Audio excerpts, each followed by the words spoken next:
Let's start with a brief summary.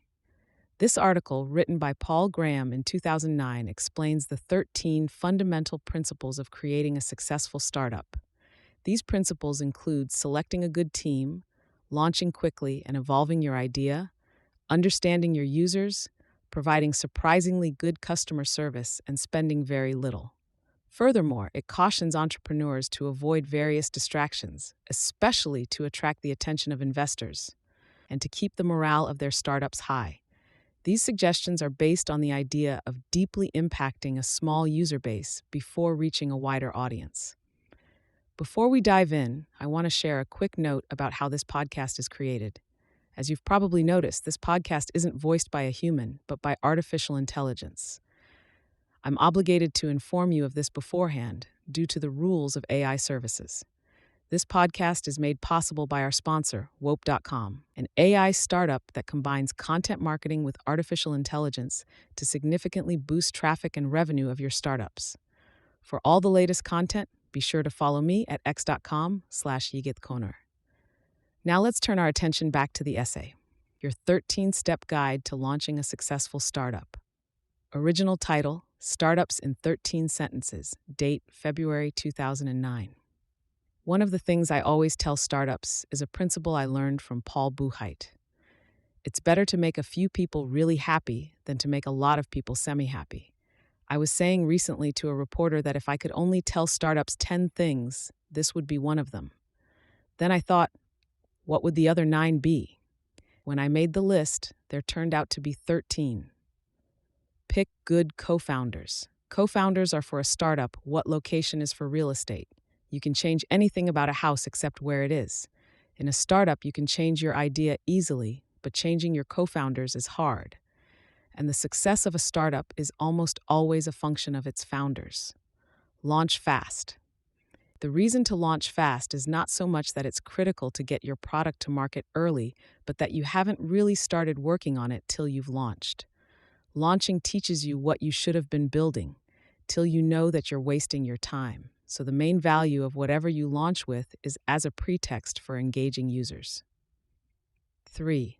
Let your idea evolve. This is the second half of launching fast. Launch fast and iterate. It's a big mistake to treat a startup as if it were merely a matter of implementing some brilliant initial idea. As in an essay, most of the ideas appear in the implementing. 4. Understand your users. You can envision the wealth created by a startup as a rectangle, where one side is the number of users and the other is how much you improve their lives. The second dimension is the one you have most control over, and indeed, the growth in the first will be driven by how well you do in the second. As in science, the hard part is not answering questions but asking them. The hard part is seeing something new that users lack. The better you understand them, the better the odds of doing that. That's why so many successful startups make something the founders needed. 5. Better to make a few users love you than a lot ambivalent. Ideally, you want to make large numbers of users love you, but you can't expect to hit that right away. Initially, you have to choose between satisfying all the needs of a subset of potential users or satisfying a subset of the needs of all potential users. Take the first. It's easier to expand user-wise than satisfaction-wise. And perhaps more importantly, it's harder to lie to yourself. If you think you're 85% of the way to a great product, how do you know it's not 70% or 10%? Whereas it's easy to know how many users you have. Offer surprisingly good customer service. Customers are used to being maltreated. Most of the companies they deal with are quasi-monopolies that get away with atrocious customer service. Your own ideas about what's possible have been unconsciously lowered by such experiences. Try making your customer service not merely good, but surprisingly good. diaryofawebsite.com/blog/2008-7 Wufoo and the Art of Customer Service. Go out of your way to make people happy. They'll be overwhelmed, you'll see. In the earliest stages of a startup, it pays to offer customer service on a level that wouldn't scale because it's a way of learning about your users. 7. You make what you measure. I learned this one from Joe Kraus. Merely measuring something has an uncanny tendency to improve it. If you want to make your user numbers go up, Put a big piece of paper on your wall and every day plot the number of users. You'll be delighted when it goes up and disappointed when it goes down. Pretty soon, you'll start noticing what makes the number go up, and you'll start to do more of that. Corollary: be careful what you measure. Nin 8. Spend little. I can't emphasize enough how important it is for a startup to be cheap. Most startups fail before they make something people want, and the most common form of failure is running out of money. So being cheap is almost interchangeable with iterating rapidly. But it's more than that. A culture of cheapness keeps companies young in something like the way exercise keeps people young. Tar 9. Get ramen profitable. Ramen profitable means a startup makes just enough to pay the founder's living expenses. It's not rapid prototyping for business models, though it can be, but more a way of hacking the investment process. Once you cross over into ramen profitable, it completely changes your relationship with investors. It's also great for morale.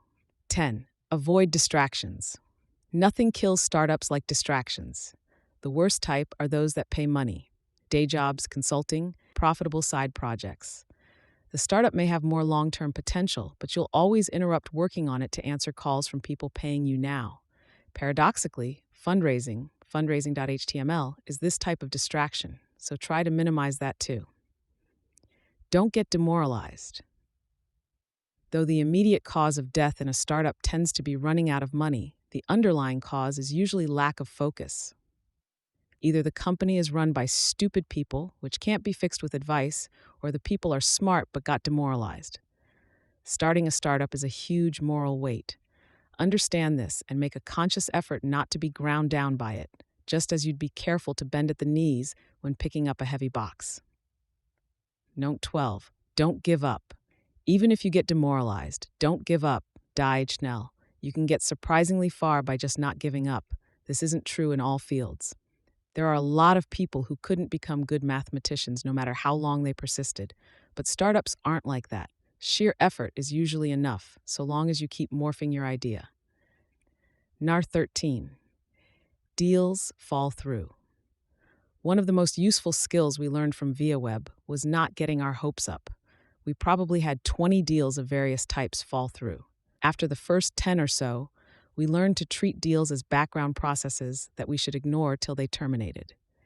It's very dangerous to morale to start to depend on deals closing, not just because they so often don't, but because it makes them less likely to. Having gotten it down to 13 sentences, I asked myself which I'd choose if I could only keep one. Understand your users. That's the key. The essential task in a startup is to create wealth. The dimension of wealth you have most control over is how much you improve users' lives. And the hardest part of that is knowing what to make for them. Once you know what to make, it's mere effort to make it. And most decent hackers are capable of that. Understanding your users is part of half the principles in this list. That's the reason to launch early, to understand your users. Evolving your idea is the embodiment of understanding your users. Understanding your users well will tend to push you toward making something that makes a few people deeply happy. The most important reason for having surprisingly good customer service is that it helps you understand your users. And understanding your users will even ensure your morale, because when everything else is collapsing around you, having just 10 users who love you will keep you going. Notes 1. Strictly speaking, it's impossible without a time machine. In practice, it's more like a ragged comb.